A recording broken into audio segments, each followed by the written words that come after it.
Cross over అంటే 2 cross overs ఉన్నాయండి జీవితంలో. Egypt cross over, Canaan cross over. మన జీవితంలో కార్యం చెప్పాలంటే క్రాస్ ఓవర్, ఒక్క ఫేజ్ ఆఫ్ లైఫ్ నుంచి నెక్స్ట్ ఫేజ్ కి వెళ్ళాలంటే ఏం కావాలి ఫస్ట్ చెప్పండి? ఒబీడియన్స్.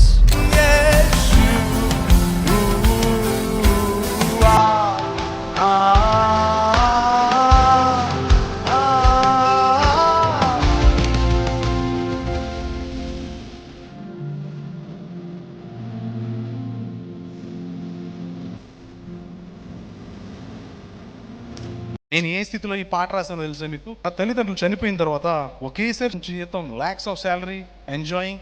సడన్గా వచ్చి మమ్మీ కోళ్ళు చనిపోయారు, డాడీ చనిపోయారు, ఇంటికి ఎక్కడికి వెళ్ళాలి, ఇప్పుడు ఏం చేయాలి పరిస్థితి? ఆ టైంలో అండి నేను ఆ వారం అంతా 7 రోజులు ఉపవాసం ఉన్నాను. ఎందుకంటే విజయవాడలో వెళ్ళమంటాడు దేవుడు. నా తల్లిదండ్రులు ఉంటే పోనీ మా మదర్కి ఫోన్ చేసి మమ్మీ ప్రేయర్ చేయండి అని ఇవ్వడు. ఇది వరకు ఎవరు లేరు. ఎలా చేయమంటావు? నేను ఒక్కని ఎలా చేయలేను ప్రభువా అని బతిమలితే, నీవు స్తుతి చెల్లించు, నోరు తెరిచి ఎరుకో గోడలు ఎలా కూలిపోయినో నేను అవి కూలి చేస్తాను అన్నాడు. నోరు తెరిచి స్తుతించు, నేను నీ మార్గం సరళం చేస్తాను అన్నాడు. ఆ మాట ఎప్పుడైతే చెప్తున్నానో సడన్ గా నోట్లో నుంచి వస్తుంది.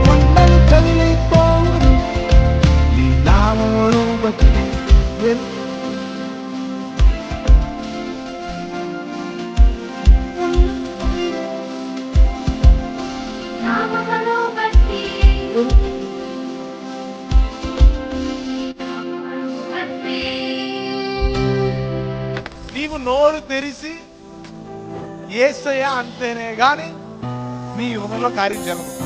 పరిశుద్ధాత్మ దేవుడు మాట్లాడితేనే ఇందులో జీవం వస్తుంది.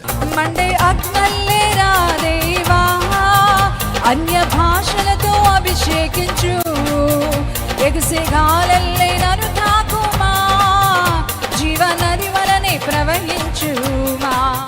ఈ సత్యము నన్ను స్వతంత్రులుగా చేస్తారు. దేవుడు వీక్ పీపుల్ యూజ్ చేసి ఆయన మహింపరచుకుంటాడు. Not strong people. Strong people don't need God. I will bless. ప్రవచిస్తున్నావా? నీకు నువ్వే చేసుకోవాలి. దేవుడు అందరినీ సైనికులుగా చేశాడు. నువ్వు చిన్నగా ఉన్నావేమో, వేస్ట్ లైఫ్ లాగా ఉన్నావు నీ జీవితం. దేవుడు ఏం చేస్తాడు తెలుసా? నిన్ను ఒక మహా సైనికంగా నేను మారుస్తాను. నీ కుటుంబాన్ని, నీ కుటుంబ జనరేషన్ ని ఐ విల్ బ్లెస్.